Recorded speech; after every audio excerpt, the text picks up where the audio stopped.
नमस्कार साथियों, मैं अमित हयात और इस वक्त मैं मौजूद हूँ उत्तर प्रदेश के ज़िला एटा में। और एटा में काफ़ी प्रसिद्ध मंदिर है बालाजी मंदिर, और इस मंदिर में एक माता देवी का मंदिर भी बना हुआ है। और जैसे कि आपको सभी को पता है कि नवरात्र का महीना चल रहा है, ऐसे में हमारे साथ बालाजी मंदिर के पंडित जी हैं, उनसे जानेंगे। पंडित जी, आपका बहुत बहुत स्वागत है। नवरात्र की पहले विशेषताएँ बताइए, क्या कुछ विशेषताएँ हैं?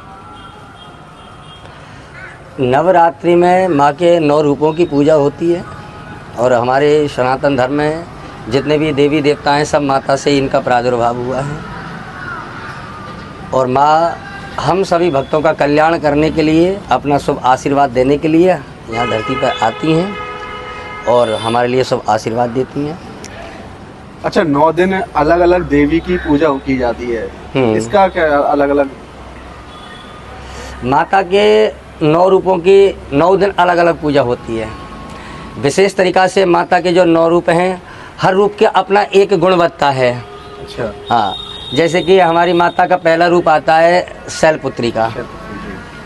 शैलपुत्री माता जो है श्वेत वस्त्र में धारण है, जो विद्या और बुद्धि का विकास कराती हैं। अगर कोई उनकी आराधना अगर शैलपुत्री के रूप में करता है, हालांकि माता का तो रूप तो एक ही है, पर लेकिन क्या है कि अपनी गुणवत्ताओं को जानने के लिए, बताने के लिए इस तरीक़ा के माता के 9 रूप हैं। हाँ जी। अच्छा, और जो नवरात्रि का दूसरा दिन, तीसरा दिन होता है, और क्या क्या विशेषताएं होती हैं जो देवी माता होती है? देखो, अपने घोर संकटों को दूर करने के लिए, और एक माता होती है कि जो दुष्टों का संहार करने के लिए, हम भक्तों का कल्याण करने के लिए, साधु संतों की रक्षा करने के लिए।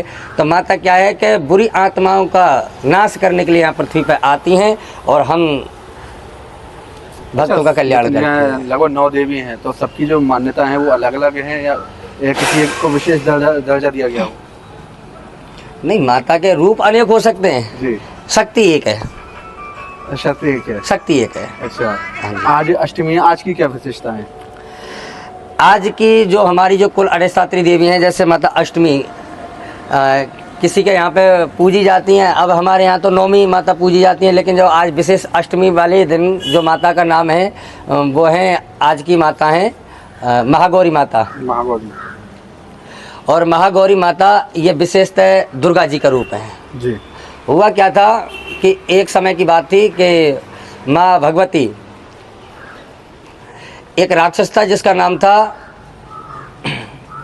महिषासुर, और उस महिषासुर राक्षस इतना बलशाली था कि उसने एक बार देवताओं पर विजय प्राप्ति कर ली। अब तो सभी देवी देवता कांपते कांपते ब्रह्मा विष्णु की शरण में गए। अब ब्रह्मा विष्णु ने सोचा कि ऐसा कौन सा उपाय करना चाहिए कि जिससे इसका नाश हो सके। तब ब्रह्मा जी ने, विष्णु जी ने और शंकर जी ने, तीनों त्रिदेवताओं ने अपना अपना शक्ति प्रदान करी। किसके लिए? माता के लिए, जिससे ये आदि शक्ति प्रकट हुई। भगवान शंकर जी ने अपने मुख से, यानी कि जितनी शक्ति रही उनसे माता का मुंह बना, और भगवान विष्णु जी ने उनके ये जो अष्ट कमल हैं माता के, वहाँ से हाथों की उत्पत्ति हुई, और ब्रह्मा जी ने अन्य शक्तियाँ उनमें प्रदान करी, तब जाकर के एक तेज बना। अच्छा, भक्त जो लोग होते हैं वो 9 दिन लगातार पूजा करते हैं, क्या भक्तों को फायदा मिलता है? भक्तों को फ़ायदा क्या मिलता है कि एक बात बताइए, हम जब ईश्वर की आराधना करेंगे तो भगवान का काम है कि हमारे लिए आयु देना, बल देना, विद्या देना, बुद्धि देना, एक कुमार्ग से सन्मार्ग पर लाना। अच्छा, 9 दिन में पूजा की जो विधि होती है अलग अलग होती है? सब नहीं, विधान तो एक ही है। अच्छा। हाँ, सबका विधान एक है। जैसे ईश्वर एक है, ऐसे ही वो अनेकों रूपों में बटा हुआ है। जैसे कि राम जी हैं, वो मर्यादा पुरुषोत्तम है, कृष्ण है वो लीला पुरुषोत्तम, ऐसे हनुमान जी हैं। अब हनुमान जी के पास जाएंगे तो उन पर श्रृंगार अलग तरीका से होता है, राम जी का कुछ अलग तरीका से होता है, लेकिन शक्ति सबकी अलग अलग है। अच्छा, नवरात्रि में कन्या विशेष को पूजन कर दिया है, कन्या पूजन को इतना महत्व कर दिया गया? कन्या विशेष का पूजन इसलिए दिया जाता है कि इससे ये क्या है कि माता दुर्गा हत्याएँ एक विशिष्ट रूप से, मतलब क्या है कि कन्या के रूप में इनको देखा जाता है, एक नारी का सम्मान के रूप में, जिससे हमारी जो आस्था है वो नारी के प्रति सम्मान के रूप में देखी जा सके। अच्छा, लोग 9 ही इसमें देवियों को खाना खिलाया जाता है कि हम 9 से ज़्यादा भी खिला सकते हैं? नहीं, ऐसा है कि माता के 9 स्वरूप हैं। अब वो तो आगे जितने भी बैठ जाएं वो ठीक बात है, पर लेकिन माता के 9 रूप हैं। 9 कन्या तो विशेषता होनी चाहिए।